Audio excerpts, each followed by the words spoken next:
அனைத்துலக உயிரோடை தமிழ் ILC தமிழ் உயிரோடை தமிழில் அன்பர்களே, அரசியல் களம். இன்றைய அரசியல் கள நிகழ்ச்சியில் தாயகத்திலிருந்து தாயக உடவியலாளர் இரா மைதர்கள் இணைகின்றார். வணக்கம் இரா மைதரன்.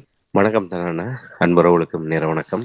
உங்களுக்கும் வணக்கத்தை தெரிவித்துக் கொண்டு இன்றைய அரசியல் கள நிகழ்ச்சியில் தமிழர் தாயகத்தில் நடைபெறுகின்ற தமிழர்களுடைய நிலைமைகளை பார்ப்போம். சமீபத்தில் உங்களுக்கு தெரியும், இந்த தேர்தல் முடிந்த பின்பு தமிழ் அரசியல் பரப்பில் ஓரளவுக்கு நிலைமைகளை இதற்கு முன்னர் அவர்கள் புரிந்திருந்தாலும் கூட தங்களுடைய கட்சிகள் சுயநலன் காரணங்களாக விடாப்பிடியாக தாங்கள் என்ன நினைத்தார்களோ அதைத்தான் சாதித்து கொண்டிருந்தார்கள்.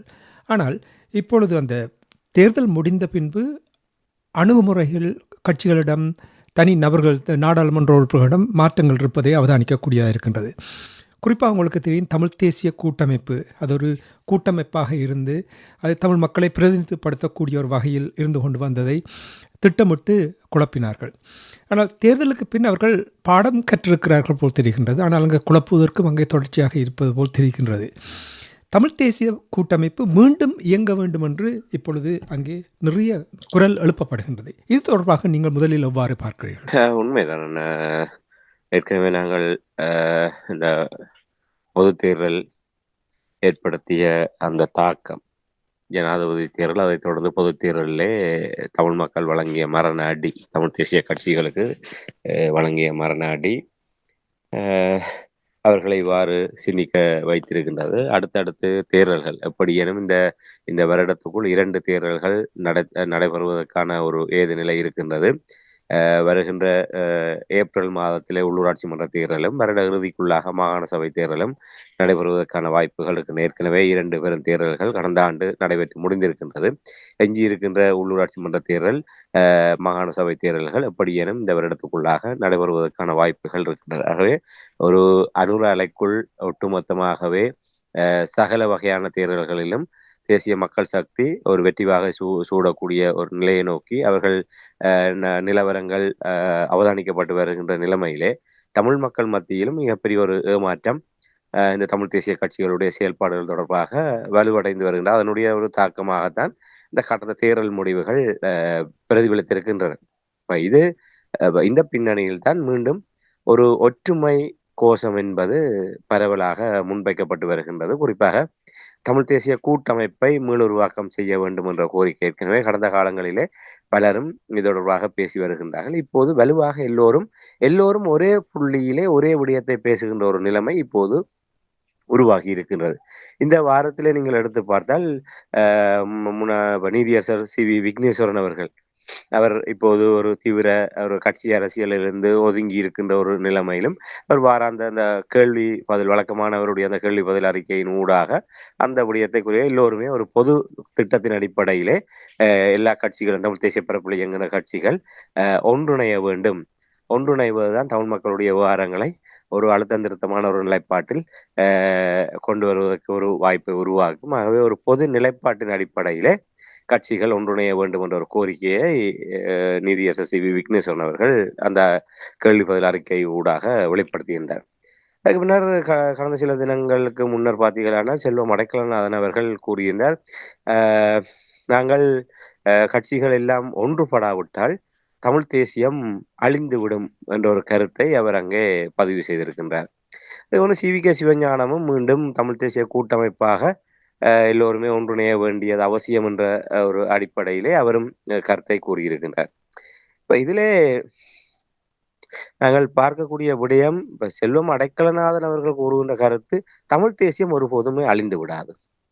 தமிழ் தேசியம் என்பது எப்போதுமே அது இருக்கும். தமிழ் தேசிய கட்சிகள்லாம் அழிந்து போன்றதை தவிர தமிழ் தேசியம் ஒருபோதுமே அழிந்து போகாது. அவர் கட்சிகள் ஒன்றுபடாவிட்டால் தமிழ் தேசியம் அழிந்து போய்விடும், தமிழ் தேசிய அரசியல் அழிந்து போய்விடும் என்றுதான் அவர் கருதுகின்றார். ஆனால் அவர்களுடைய அரசியல் தான் அஸ்தமனத்தை சந்தித்திருக்கின்றது என்பதுதான் உண்மை. தமிழ் தேசியம் என்ற போர்வையிலே தமிழ் மக்களுடைய அபிலாஷைகளுக்கு விரோதமாக செயல்படுகின்ற அவர்களுடைய அந்த அரசியல் தான் ஒரு அஸ்தமனத்துக்குள்ளாக போகின்றது. ஆகவே தமிழ் தேசியத்துக்காக அந்த பக்கத்திலைக்கு பருப்பு கறி பாயாசம் கட்டதை போன்றுதான் இவர்களுடைய நிலைப்பாடு இருக்கின்றது. ஆகவே தங்களுடைய நிலைப்பாடுகளை மீளவும் தாங்கள் எப்படியேனும் ஒரு அந்த ஒரு வெற்றி முகத்தை அடைய வேண்டும் என உள்ளூராட்சி மன்ற தேர்தலிலே இவர்கள்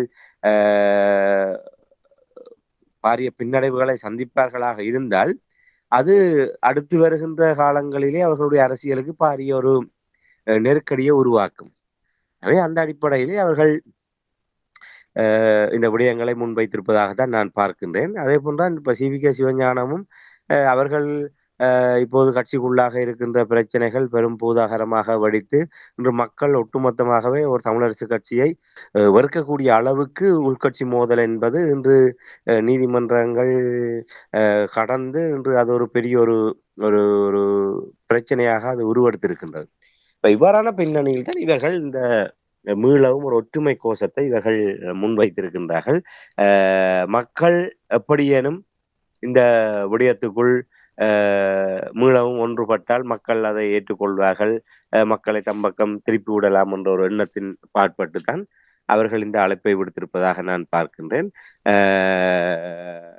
ஆக்கபூர்வமாக இவர்களுடைய நிலைப்பாடுகள் ஒரு ஒற்றுமையை வலியுறுத்துகின்ற வகையில் அந்த அதாவது சொல்வார்கள் உதட்டளவிலே தான் பேசுகின்றார்கள், உள்ளத்திலிருந்து பேசவில்லை. இதைத்தான் இந்த இடத்துல பதிவு செய்ய முடியும். ராமேந்திரன், இப்போ நாங்கள் உங்களுக்கு தெரியும், இப்போ கிட்டத்தட்ட ஒரு 6-7 ஆண்டுகளாக நாங்கள் நிறைய தளங்களில் பேசிக்கொண்டு வந்த விடயம் ஒன்றுபட வேண்டும், ஒன்றுபட்டால் மட்டுமே தான் தமிழ் மக்களுடைய விடுதலுக்கான பாதையை கண்டுபிடிக்கலாம் என்ற விடயத்தை நாங்கள் அடிக்கடி இங்கே கூறி வந்திருக்கிறோம், பலரும் கூறி வந்திருக்கிறார்கள். இப்பொழுது தன்னும் அவர்கள் உணர்ந்திருக்கிறார்கள் என்று நீங்கள் நம்புகிறீர்களா? இந்த மாற்றத்தை நாங்கள் ஒரு நேர்மறையாக ஏற்றுக்கொள்ளலாம் தானே? இது ஒரு நல்ல மாற்றமா அல்லது தடுமாற்றமா? இது நாங்கள் அவ்வாறு எடுத்துக்கொள்ள முடியாது. இவர்கள் ஒரு மனம் மாறி இருக்கின்றார்கள் எடுத்துக்கொள்ள முடியாது. உண்மையிலே தற்போதைய நிலைமையிலே நாங்கள் மீண்டும் அந்த விடயத்தை ஆணித்தரமாக பதிவு செய்ய முடியும். தமிழ் தேசிய மக்கள் முன்னணியினுடைய தலைவர் கஜேந்திரகுமார் பொன்னம்பலம் அவர்கள் எடுத்திருக்கின்ற அந்த முயற்சி, அதாவது ஒரு மிக பெரும்பான்மையோடு அரசாங்கம் அமைந்திருக்கின்றது. அவர்கள் முன்னைய காலங்களை போன்று அல்லாமல் முன்னைய காலத்தில் இதற்கு முன்னர் மஹிந்த ராஜபக்சவுடைய அரசாங்கம் இதே போன்று ஒரு பெரும்பான்மையோடு ஆட்சி அமைத்தது.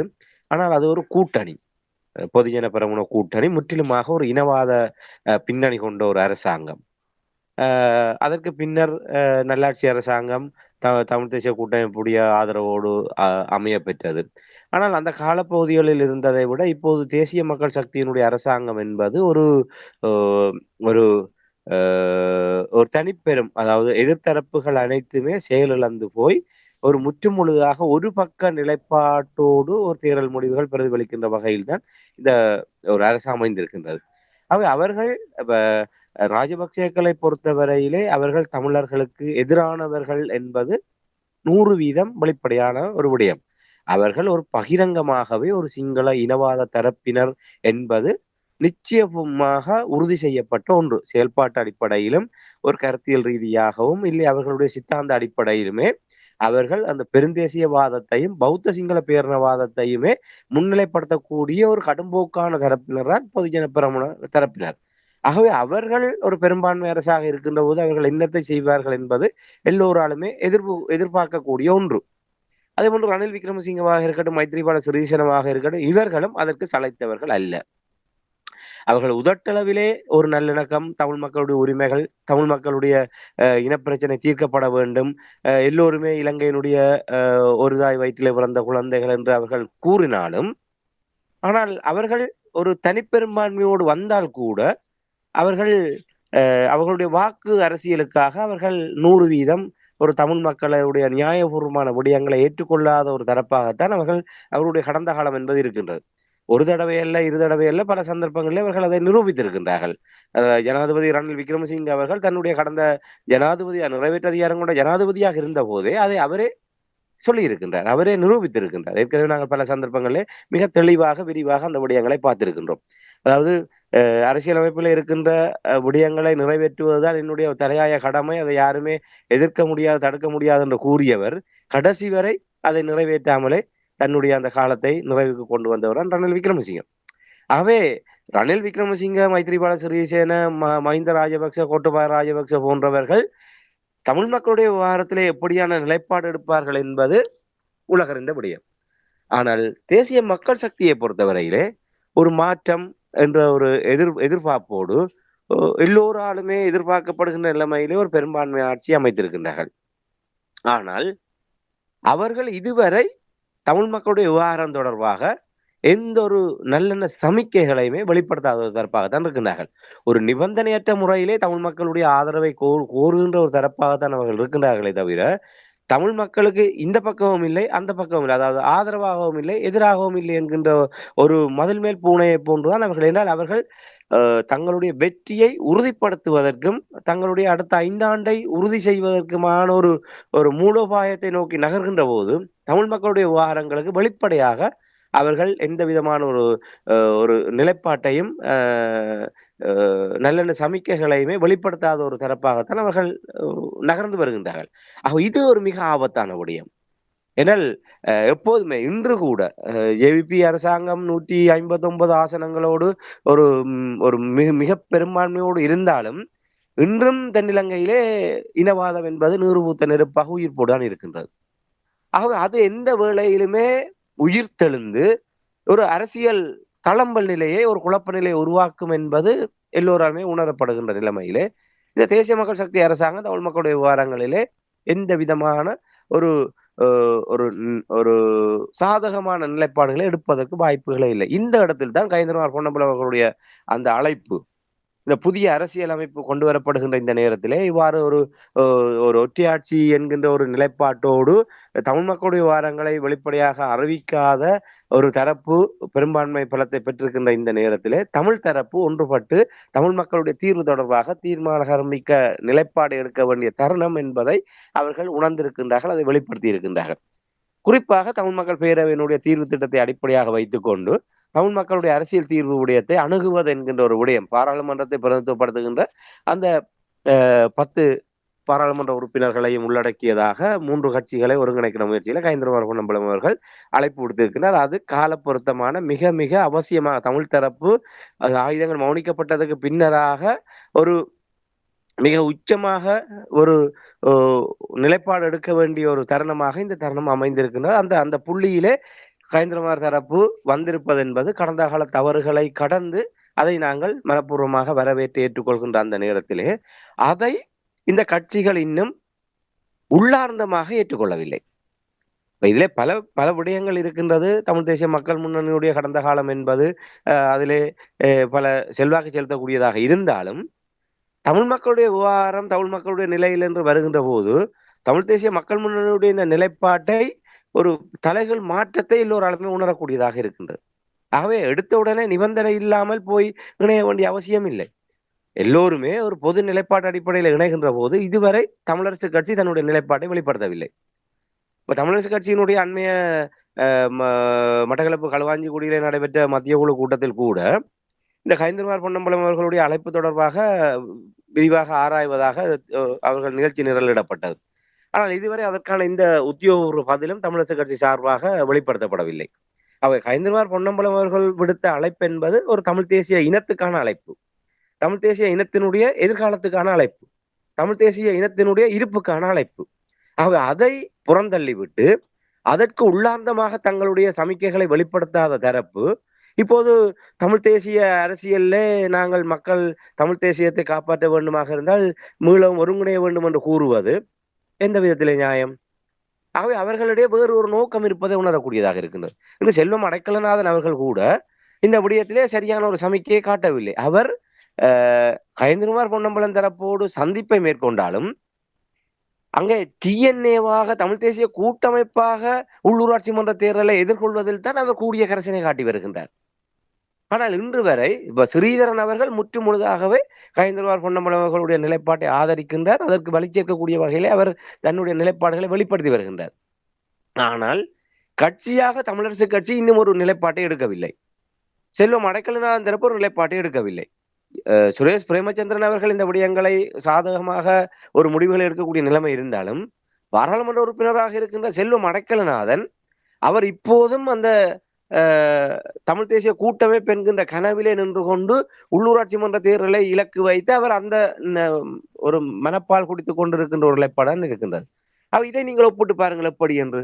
கயந்திரவார் பொன்னம்பல அவர்கள் விடுத்த அழைப்பு என்பது தமிழ் தேசிய இனத்துக்கான எதிர்காலத்துக்கான ஒரு அழைப்பு. அதை உதட்டளவில் என்றால் அதை நிராகரித்து விட்டால் இவர்கள் அதுக்கு எதிரானவர்கள் என்ற ஒரு நிலைப்பாடு வந்ததற்காக உதட்டளவிலே அந்த விடயங்களை வரவேற்பவர்களாக இருந்து கொண்டு உள்ளார்ந்தமாக அதுக்கு ஆதரவு தெரிவிக்காதவர்கள் இங்கே தமிழ் தேசிய கூட்டமைப்பு ஒற்றுமை என்ற கோஷத்தை முன்வைக்கின்றார்கள் என்று சொன்னால் இதுதான் இந்த அளவுகோலில் தான் நாங்கள் பார்க்க வேண்டியவர்களாக இருக்கின்றோம்.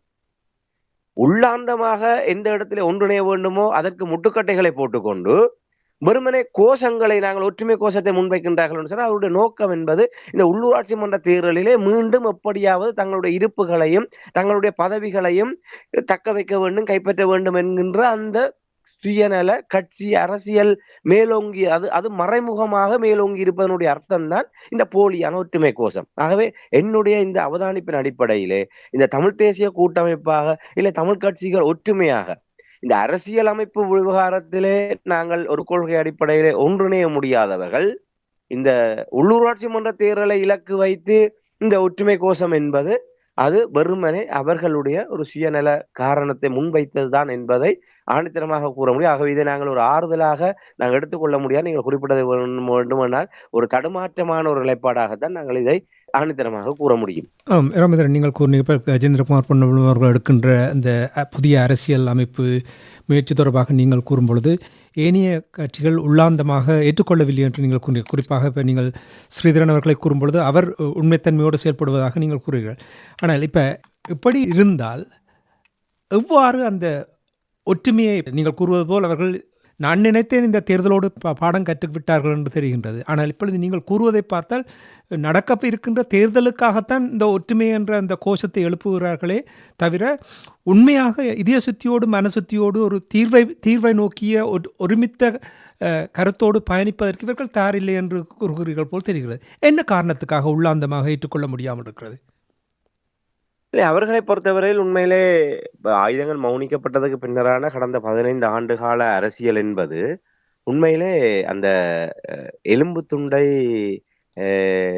கடிக்கின்ற அந்த சப்புகின்ற நாயினுடைய நிலையில்தான் இந்த தமிழ் தேசிய கட்சிகள் இருந்திருக்கின்றன.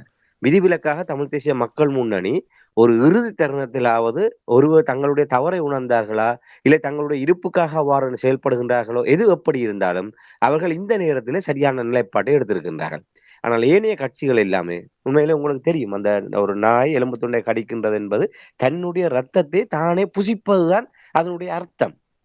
எலும்பை கடிக்கின்ற போது அந்த எலும்பு சிதறல்கள் அதனுடைய வாய் உள்பகுதியிலே பட்டு அதனுடைய இரத்தம் அங்கே கசிகின்ற போது அதுக்கு நினைக்கின்றது அந்த எலும்பில் இருந்துதான் அந்த இரத்தம் வருகின்றது. ஆகவே தன்னுடைய இரத்தத்தையே தான் சுவைத்து புசிக்கின்ற ஒரு நிலைப்பாடு தான் அந்த எலும்பை கடிக்கின்றன. அதான் அந்த எலும்பு துண்டுக்காக அலைகின்ற அந்த ஒரு நிலைப்பாட்டை அந்த எலும்பு துண்டு பொறுக்குகின்ற அதை ஒப்புடாக சொல்வார்கள்.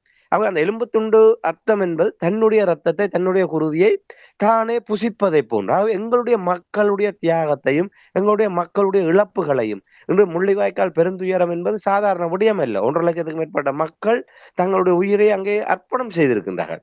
ஆகவே அந்த மக்களுடைய உயிர் தியாகத்துக்கு நீதி பெற வேண்டியவர்களாக இருக்கின்ற நிலையிலே அதை தங்களுடைய அரசியல் அபிலாஷைகளுக்காக அதை காலுக்கு கீழே போட்டு மிதித்து விட்டு அதன் மேல் நின்று கொண்டு பதவி சுகங்களை அனுபவிப்பவர்களாகத்தான் இந்த கட்சிகள் இருந்து வருகின்றன. கடந்த 15 ஆண்டுகளாக எந்த ஒரு தரப்புமே இந்த முள்ளிவாய்க்காலிலே மூச்சடங்கிய அந்த 1,50,000க்கு மேற்பட்ட மக்களுக்கும் தங்களுடைய ஆசாபாசங்களை துறந்து தங்களுடைய சொந்த இனத்துக்காக தங்களுடைய இன்னுயிர் தியாகம் செய்த அந்த 50,000க்கு மேற்பட்ட மாவீரர்களுடைய தியாகங்களையும் ஒருவருமே அதற்கு விசுவாசமாக அவர்கள் மனச்சாட்சிப்படி அதற்கு ஒரு நீதி கோர வேண்டும், இல்லை அதுக்கு ஒரு அர்த்தம் கிடைக்க வேண்டும் என்று எவருமே அரசியலில் ஈடுபடவில்லை. இதுதான் எங்களுடைய 15 ஆண்டுகள் அரசியலாக இருந்திருக்க வேண்டும். எங்களுடைய விடுதலை போராட்டம் என்பது இன்று விடுதலை அரசியலாக மாறியதற்கு பிற்பாடு அரசியல் விடுதலையாக மாறிக்கொண்டிருக்கின்ற இந்த நிலையிலே நாங்கள் அதிலிருந்து விட்ட இடத்திலிருந்து ஒரு அஞ்சலோட்டமாக தொடர வேண்டுமாக இருந்தால் அதற்கு நீதி கோருகின்ற போராட்டத்தை வலுப்படுத்தி அதன் மூலமாக நாங்கள் எங்களுடைய விடுதலை அரசியலை அடுத்த கட்டத்துக்கு நகர்த்தி இருக்க வேண்டும். ஆனால் இந்த 15 ஆண்டுகளிலே அந்த விடுதலை அரசியலை நாங்கள் ஒரு அடிப்பணிவு அரசியலிலே இந்த துரோக அரசியலின் காரணமாக கொண்டு வந்து நாங்கள் இந்த கீழ்நிலையிலே கொண்டு வந்து நிறுத்தி இருக்கிறோம். இதற்கு இவர்களான் காரணம். ஆக இவர்கள் தெரிந்து கொண்டுதான், இதெல்லாம் நாங்கள் தெரியாதவர்கள் அல்ல. இன்று டிலோவை எடுத்துக்கொண்டால் அவர்கள் ஒரு ஆயுத போராட்ட இயக்கமாக இருந்து கொண்டு ஒரு தமிழ் மக்களுடைய ஒரு உயரிய லட்சியத்துக்காக ஆயுதமாக போராடியவர்கள், அதற்கு பின்னர் அரசியல் நீரோட்டத்துக்கு வந்தவர்கள். எல்லோருமே அப்படித்தான் ஒன்று ஆயுத போராட்ட இயக்கமாக இருந்தவர்கள், இல்லை ஆரம்பம் தொட்டு தமிழ் மக்களுடைய ஒரு சமஷ்டிக்காக சுயநிர்ணய உரிமைக்காக அரசியல் போராட்டத்தில் ஈடுபட்டவர்கள். ஆயுத ரீதியாக அரசியல் ரீதியாகவும் போராடியவர்கள். இந்த ஆயுதங்கள் மௌனிக்கப்பட்டதுக்கு பிற்பாடு அந்த எலும்பு துண்டை புசிக்கின்ற நாயை போன்று தமிழ் மக்களுடைய தியாகத்தை, தமிழ் மக்களுடைய இழப்புகளையுமே தங்களுடைய முதலீடாக பயன்படுத்தி அரசியல் செய்பவர்கள். தெரிந்து கொண்டே இந்த விடயங்களை செய்பவர்கள் எவ்வாறு திருந்துவார்கள் நாங்கள் எதிர்பார்க்க முடியும்?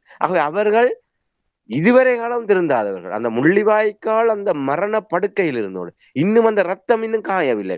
இன்று நீங்கள் அந்த முள்ளிவாய்க்கால் மண்ணுக்கு நீங்கள் தரிசிப்பீர்களாக இருந்தால் இன்னும் அந்த எங்களுடைய மக்களுடைய அந்த குருதி சிந்திய காற்றை நாங்கள் அங்கே உணர முடியும். அங்க நாங்கள் சுவாசிக்கின்ற காற்றிலே அதனுடைய தாக்கம் இருக்கும்.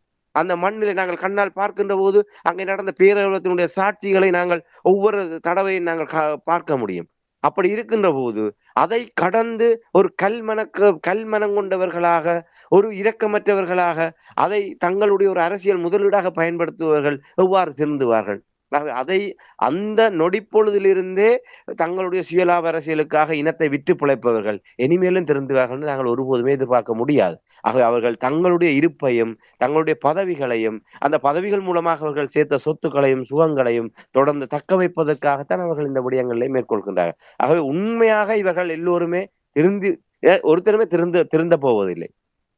சந்தர்ப்பவாதிகளாக இந்த இடத்திலே தன்னும் அந்த புள்ளியிலே இணைபவர்களாக இருந்தால் கயந்திரமார் பொன்னம்பலம் அவர்கள் எடுத்த அந்த நிலைப்பாடு, அதற்காக நாங்கள் அவர்களை புனிதர்களாக, அவர்களை ஒரு முன்மாதிரியாக நாங்கள் இங்கே எடுத்து கூறவில்லை. ஆனால் அவர்கள் சரியோ பிள்ளையோ அந்த தேவையான இந்த தருணத்திலே அந்த சரியான நிலைப்பாட்டை எடுத்திருக்கின்றார்கள். அந்த நிலைப்பாட்டையாவது நீங்கள் எடுங்கள், எல்லோருமே எடுங்கள். அதைத்தான் நாங்கள் வலியுறுத்துகின்றோம். எல்லோருமே இதிலே யோக்கியவான்கள் அல்ல. ஆனால் தொடர்ச்சியாக வரலாற்றிலே துரோகிகளாகவும் ஒரு விரோதிகளாகவும் இருக்கின்றதற்கு பதிலாக கயந்திரமார் தரப்பை போன்று நீங்கள் இந்த தருணத்திலாவது அந்த புள்ளியில இணையுங்கள். ஆகவே தமிழ் மக்களுக்காக நீங்கள் ஒரு புள்ளியிலே முதல்ல தமிழ் மக்களுக்கு எது வேண்டும் என்று முதல் உள்ளூராட்சி தேர்தலில் நீங்கள் வெற்றி பெறுவதை சாதிக்க போகிறீர்கள். கடந்த 15 ஆண்டுகளாக உள்ளூராட்சி மன்றங்களை தமிழ் தேசிய கூட்டமைப்பாக எல்லோருமே டெலோ புலட் டிபிஆர்ல சகல கட்சிகளும் அங்கம் வகிக்கின்ற அந்த தருணத்திலே நீங்கள் எந்த ஆணியை புடுங்கினீர்கள்? உள்ளூராட்சி மன்றத்தின் ஊடாக எந்த ஒரு உள்ளூராட்சி மன்றத்தின் ஊடாக நீங்கள் குறைந்தபட்சம் அந்த உள்ளூராட்சி நிர்வாக அலகிலே என்ன அதிகாரம் இருக்கு இவர்களுக்கு தெரியுமா? அந்த அதிகாரத்தை எவ்வாறு பயன்படுத்துவது என்று இவர்களுக்கு தெரியுமா? அந்த அதிகாரத்தை பயன்படுத்தி அந்த உள்ளூராட்சி மன்றங்களின் ஊடாக வசூலிக்கப்படுகின்ற வரி வருவாய் உள்ளிட்ட அந்த வருமானங்களை எவ்வாறு எங்களுடைய உள்ளூராட்சி மன்றத்துக்கு உட்பட்ட எங்களுடைய பிராந்திய வளர்ச்சிக்கு எவ்வாறு பயன்படுத்துவது என்பது தொடர்பாக தெரியுமா? இல்லை தெரிய முற்பட்டார்களா? ஒன்றுமே இல்லை. இன்று ஒவ்வொரு உள்ளூராட்சி மன்றங்களிலும் பார்த்தால் கோடான கோடி பணங்களை பூதம் காவல் காத்ததை போன்று, அதாவது புதையலை பூதம் காவல் காத்ததை போன்று உங்களுடைய மக்களிடமிருந்து வரிப்பணத்தை பெற்று, மக்களிடமிருந்து எல்லா விடயங்களையும் பெற்று அதை அரசாங்க கஜானாவிலே கொண்டு போய் வங்கியிலே வைப்பிலிட்டு ஒவ்வொரு உள்ளூராட்சி மன்றங்களும் பல கோடிகளை அந்த பூதம் புதையல் காத்ததை போன்று கோடிகளை நிலையான வைப்பில் விட்டு காவல் காக்கின்ற ஒரு தரப்பாகத்தான் உள்ளூராட்சி மன்றங்கள் இருக்கின்றதே தவிர அந்த உள்ளூராட்சி மன்றத்தை அடிப்படை கட்டமைப்பு. அந்த உள்ளூராட்சி மன்றங்கள் சரியாக செயல்பட்டால் நாங்கள் பன்முகப்படுத்தப்பட்ட நிதியை எதிர்பார்க்க வேண்டிய அவசியம் இல்லை. இனத்தை விட்டு பிழைத்த கம்பர்லியா என்கின்ற அந்த நிதிக்கு நாங்கள் அலைவாய வேண்டிய அவசியம் இருக்காது. இல்லை வேறு எந்த விடயங்களுக்கு நாங்கள் இனத்தை அடமானம் வைக்க வேண்டிய தேவையில்லை. இருக்கின்ற அந்த அதிகாரம் அதை நாங்கள் சரியான முறையிலே, அதுதான் நாங்கள் ஒரு இடத்திலே இருந்து நாங்கள் ஒரு வருவாயை பெறுகின்றோம் என்றால் அது அந்த வருவாயை செலுத்துபவர்களுக்கு அது உரித்திருக்கின்றது. அதை மீள பெறுவதற்கு வேறு வகையிலே அவர்கள் அனுபவிப்பதற்கு. ஆகவே ஒரு தெருவிளக்கை போடுவதாக இருந்தாலும் கம்பர்லி தேவைப்படுகின்றது. ஒரு தெருவிளக்கு புதுப்பிப்பதாக இருந்தாலும் பன்முகப்படுத்தப்பட்ட நிதி ஒதுக்கீட்டில் தான் தெருவிளக்கு போட வேண்டி இருக்கின்றது. ஒரு பாலடைந்து போன வீதியை சீரமைப்பதாக இருந்தாலும் ஒன்று கம்பர்லியா என்ற இனத்தை விற்று பிழைக்க வேண்டி இருக்கின்றது, இல்லை இனமானத்தை அடமானம் வைத்து பெறுகின்ற பன்முகப்படுத்தப்பட்ட நிதி ஒதுக்கீடு தேவைப்படுகின்றது. சாதாரணமா உள்ளூராட்சி மன்றம் இந்த கிராமத்தில் இருக்கின்ற மக்களுடைய வருவாயில் தான் இந்த உள்ளூராட்சி அமைப்புகள் வருவாயை ஈட்டிக் கொள்கின்றன. ஆகவே அந்த பெறுகின்ற அந்த மக்கள் இன்று நாங்கள் ஒரு வாகனத்தை செலுத்துகின்ற போது, ஒரு வாகன உரிமத்தை நாங்கள் மீள புதுப்பிக்கின்ற போது வீதிக்கென்று நாங்கள் ஒரு வீதியை பயன்படுத்துவதற்காக நாங்கள் ஒரு தொகையை செலுத்துகின்றோம். ஆனால் அந்த வீதி செப்பனிடப்படாமல் இருக்கின்றது. எங்களிடம் பெறுகின்ற நிதி எங்கே போகின்றது? உள்ளூராட்சி பெறப்படுகின்ற நிதி எங்கே போகின்றது? ஆகவே இதற்காக என்று பார்த்தீங்களானால் வடக்கு கிழக்கிலே ஐரோப்பிய ஒன்றியத்தினுடைய நிதி பங்களிப்பிலே பல்வேறு உள்ளூர் சாலைகள் புனரமைக்கப்பட்டு கொண்டிருக்கின்றது. எதற்காக? எங்களுடைய பணத்தை பெற்று நீங்கள் நிலையான வைப்பிலே விட்டு நீங்கள் புதையலை காத்ததை போன்று இருந்து கொண்டு ஏன் ஐரோப்பிய ஒன்றியத்தினுடைய நிதியை பெற்று சாலைகளை புதுப்பிக்க வேண்டும்? இதான உங்களுடைய சாதனை? இது இப்படி இருப்பதற்கு பதிலாக இதற்கு நீங்கள் உள்ளூராட்சியில நீங்கள் வெற்றி பெற்று நீங்கள் என்னத்தை சாதிக்க போகின்றீர்கள்? உள்ளூராட்சியில வெற்றி பெறுவதை விட்டுவிட்டு இப்போதைய தேவை தமிழ் மக்களுக்கு எது தேவை? அதிலே ஒன்றுபடுங்கள். தமிழ் மக்களுக்கான அரசியல் தீர்வு என்பது எல்லோருமே சமஷ்டியை கோரினாலும் உதட்டளவிலே வாயளவிலே தான் நீங்கள் பேசிக் கொண்டிருக்கிறீர்கள், இல்லை எழுத்திலே தான் நீங்கள் தொங்கிக் கொண்டிருக்கின்றீர்கள். அந்த சமஷ்டி என்று சொன்னால் எப்படி இருக்க வேண்டும்? அந்த சமஷ்டி அடிப்படையிலான தீர்வை எவ்வாறு தமிழர் தாயகம் எதிர்கொள்ளப் போகின்றது? அந்த தமிழர் தாயகத்திலே இருக்கின்ற முஸ்லிம் மக்களை எவ்வாறு நாங்கள் அதற்குள்ளாக உள்வாங்க போகின்றோம்? தமிழ் பேசும் சமூகமாக இருக்கின்ற மலையக சமூகத்தை எவ்வாறு நாங்கள் அந்த தீர்வு திட்டத்துக்குள் உள்ளடக்க போகின்றோம்? குறைந்தபட்சம் எங்களுடைய வடக்கு கிழக்கிலே தமிழ் மக்களுடைய இருப்பை நிர்வாக ரீதியாக தக்க வைப்பதற்கு அதில் என்னென்ன விடயங்களை நாங்கள் முன்னிலைப்படுத்த போகின்றோம்? அவை கடந்த கால அனுபவத்தின் அடிப்படையிலே எங்களிடம் இருக்கின்ற அந்த அதிகாரங்களை பாதுகாப்பதற்கு அந்த எங்களுடைய தீர்வு திட்டத்தில் என்ன விதமான தற்பாதுகாப்பு நடவடிக்கைகளை கொண்டு வரப் போகின்றோம்? இது தொடர்பாக ஏதாவது சிந்தித்து இருக்கின்றார்களா? இல்லை இது தொடர்பாக ஏதாவது ஒரு அறிவு அவர்களிடம் இருக்கின்றதா? இல்லை இது தொடர்பான அறிவை தேடுவதற்கு நிபுணத்துவம் வாய்ந்தவர்களை அரவணைக்கின்ற தயாள குணம் அவர்களிடம் இருக்கின்றதா? ஒன்றுமே இல்லை. அப்படி இருக்கின்ற போது இவர்களுடைய ஒற்றுமை கோஷத்தை மட்டும் எவ்வாறு நாங்கள் ஏற்றுக்கொள்ள முடியும்?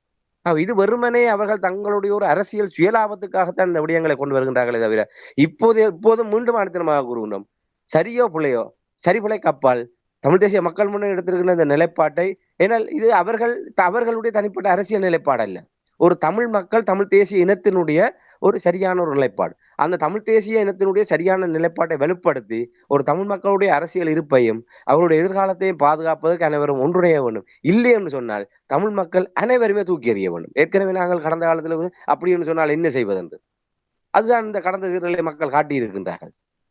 ஒரு வெற்றிடம் ஒன்று வரும், அந்த வெற்றிடத்தை யார் வேணும் இட்டுன்றப்பி விட்டு போகட்டும். அப்போதாவது இவர்களுக்கு புத்தி வருகின்றதா என்றால் இன்னும் அவர்கள் தெரிந்தவில்லை. இப்போதும் தங்களுடைய பதவிகளுக்காகவும் இருப்புக்காகவும் தான் அவர்கள் அலைபாய்ந்து கொண்டிருக்கின்றார்கள் என்று சொன்னால் இதை அவர்கள் தெரிந்து கொண்டேதான் செய்கின்றார்கள். ஆகவே மரண அடி அல்ல, இனிமேல் அந்த சவப்பட்டியிலே கடைசி ஆணியை இறுக்கி அடிக்க வேண்டும். அவர்களுடைய ஒரு ஆன்மாக்கள் கூட விழித்தெழுந்து அதிலிருந்து வெளியே வந்து தமிழ் மக்களுக்கு விரோதமாக செயல்பட்டு விடக்கூடாது என்பதென்றால் நாங்கள் அந்த இறுதி ஆணையை கூட இறுக்கி சம்மட்டியால் இறுக்கி ஒரு அடி அடித்து அந்த சவப்பட்டிக்குள்ளாகவே இவர்களை நாங்கள் ஒரு முடிக்க வேண்டியதாகத்தான் இருக்கிறார். இந்த இடத்திலே தமிழ் மக்கள் தெளிவாக ஒரு நிலத்திலும் புலத்திலும் இருப்பவர்கள் தெளிவாக நிலைப்பாடு எடுக்க வேண்டும். இந்த போலியாக ஒற்றுமை கோஷம் போடுபவர்களை நம்பி நாங்கள் அவர்களுக்கு பின்னால் பயணிப்பது என்பது எங்களை நாங்களே படுகொலிக்குள் தள்ளுவதற்கு தான் சமனாக இருக்கு. எனக்கு என்ன கூறுவது தெரியும், ஒரு அடி முன் வைத்தால் தமிழ் மக்களை பொறுத்த மட்டும் 2 அடி பின்னால் போவது போல் தான் எனக்கு தெரிகின்றது. நான் நிச்சயம் இன்னொரு சமிக்கையை பார்க்கக்கூடியதாக இருக்கின்றது.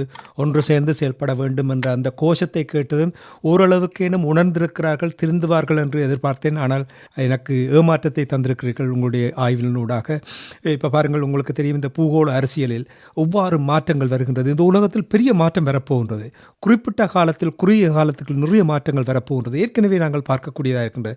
அந்த மாற்றம் எவ்வளவு தூரம் நிரந்தரமாக இருக்குமோ இல்லை என்று எங்களுக்கு தெரியாது.